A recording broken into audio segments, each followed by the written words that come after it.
Hi friends, இன்றைக்கி பார்த்தீங்கன்னா பிரியாணி செய்ய போகிறோம். அப்புறம் சக்கரை பொங்கல் எங்கள் வயலில் இருக்க சாமிக்கு படைக்கிறதுக்கு தான். இது ஒரு வேண்டுதல் வச்சுருந்தோம், அதனால் செய்யலான்ட்டு லாஸ்ட்டு சண்டே தான் செஞ்சோம். அது வீடியோ எடிட் பண்ணி போடுறதுக்கு கொஞ்சம் நாள் ஆகிடுச்சு. பிரியாணிக்கு பார்த்திங்கன்னா வெங்காயம், தக்காளி, பச்சை மிளகா, 3 கிலோ அரிசி, basmati rice, 4 kilo chicken biryani செஞ்சோம். ஆனால் இந்த வீடியோவில் கடைசியாக நாங்கள் ஆட் பண்ணல. இது பார்த்திங்கன்னா எங்கள் ஹஸ்பண்ட் தான் செய்கிறாரு.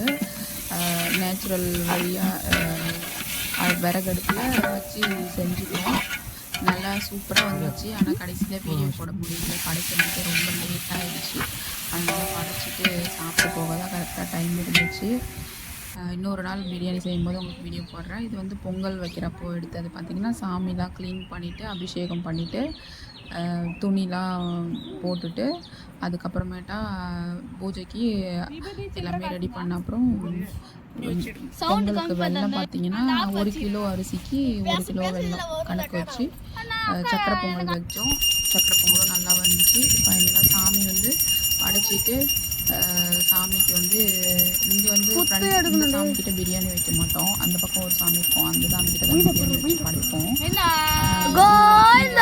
பிரியாணி காற்று அடிச்சுது. அந்த காற்றுலையும் அந்த கருப்பு செஞ்சுட்டு இருந்தது. அப்போதான்